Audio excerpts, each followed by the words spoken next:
Mata kuliah Perekonomian Indonesia dengan dosen pembimbing Bapak Joni Tesmanto SHOS MM.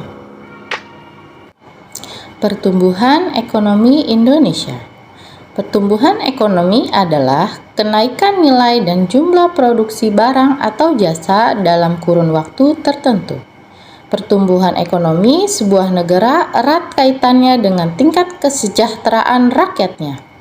Faktor utama yang mempengaruhi pembangunan dan pertumbuhan ekonomi adalah sumber daya manusia, sumber daya alam, modal, sosial budaya, dan perkembangan teknologi. Sedangkan beberapa indikator dari adanya pertumbuhan ekonomi adalah naiknya pendapatan nasional, pendapatan per kapita, jumlah tenaga kerja yang lebih besar dari jumlah pengangguran, serta berkurangnya tingkat kemiskinan.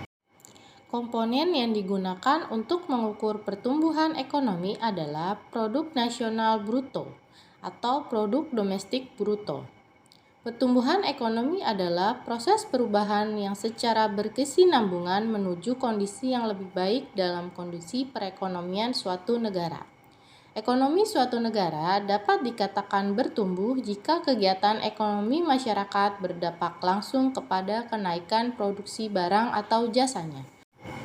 Pertumbuhan ekonomi Indonesia periode 1960 sampai 2020. Dalam perjalanannya, Indonesia mencatatkan pasang surut pertumbuhan ekonomi.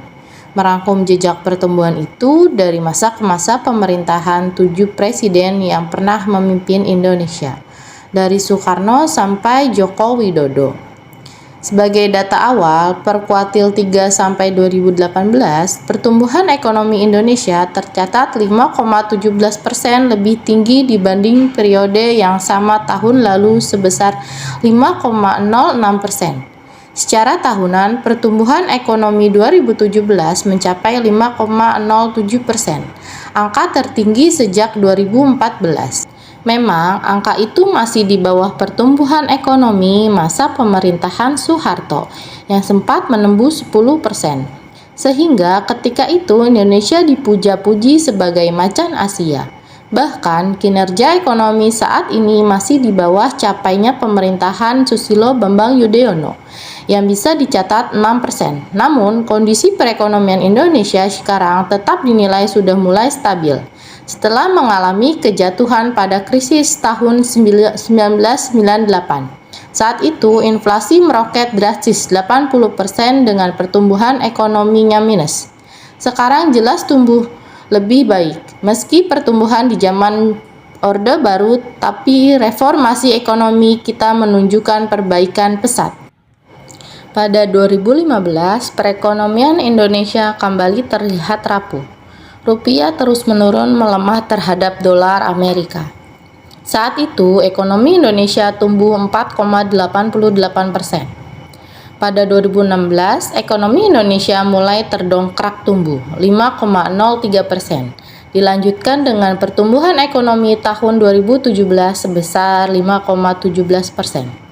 Berdasarkan asumsi makro dalam APBN 2018, pemerintah memprediksi pertumbuhan ekonomi 2018 secara keseluruhan mencapai 5,4%. Namun, pertumbuhan ekonomi di kuartil 1 sampai 2018 ternyata tak cukup menggembirakan, hanya 5,06%.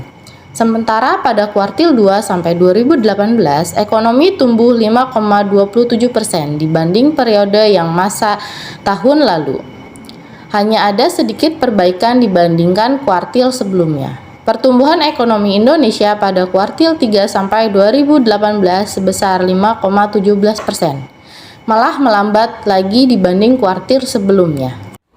Untuk kuartil 4 sampai 2018, pertumbuhan ekonomi diprediksi meleset dari asumsi APBN. Bank Indonesia misalkan memprediksi pertumbuhan Indonesia secara keseluruhan pada 2018 akan berada di batas bawah 5%. Namun, fakta mendapati ekonomi Indonesia pada 2018 tumbuh 5,17%. Ini menjadi pertumbuhan ekonomi tertinggi di era Jokowi. Asumsi rumah tangga masih menjadi penopang utama dengan porsi 5,08%. Pada 2018, investasi menyumbang porsi 6,01% bagi pertumbuhan ekonomi, ekspor 4,33%, konsumsi pemerintahan 4,56%, konsumsi lembaga non-rumah tangga 10,79%, dan impor 7,10%.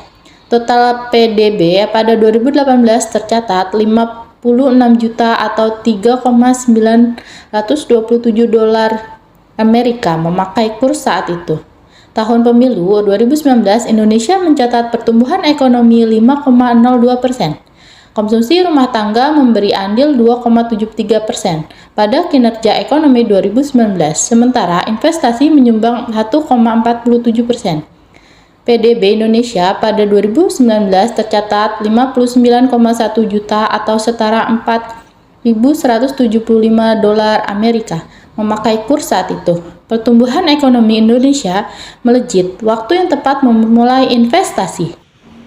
Faktor eksternal terhadap perekonomian Indonesia. Yang pertama, ekspansi impor. Ekspansi impor dapat memberikan ruang gerak bagi produsen asing guna menguasai pasar domestik dan menguras devisa negara yang relatif sangat dibutuhkan untuk kepentingan stabilitas moneter dan ekonomi, dan juga dapat mengakibatkan produksi dalam negeri kurang kompetitif, sehingga menyebabkan penurunan tingkat produktivitas yang lebih mengarah pada pelemahan pertumbuhan ekonomi. Faktor yang kedua yaitu remitansi. Remitansi adalah layanan jasa pengiriman uang yang dilakukan oleh pengirim dari Indonesia ke penerima di luar negeri maupun sebaliknya. Remitansi berdampak positif terhadap pertumbuhan ekonomi. Remitansi yang dihasilkan oleh para migran berpotensi meningkatkan pendapatan negara dan meningkatkan pembangunan sektor keuangan, serta mendorong pertumbuhan ekonomi.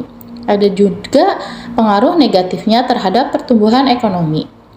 Di negara berkembang cenderung meningkatkan konsumsi keluarga untuk belanja barang impor, sehingga inflasi mengalami peningkatan dan dapat mendistorsi pertumbuhan. Faktor yang ketiga yaitu investasi asing, adalah permintaan barang dan jasa untuk menciptakan atau menambah kapasitas produksi atau pendapatan di masa mendatang agar dapat menciptakan pertumbuhan ekonomi.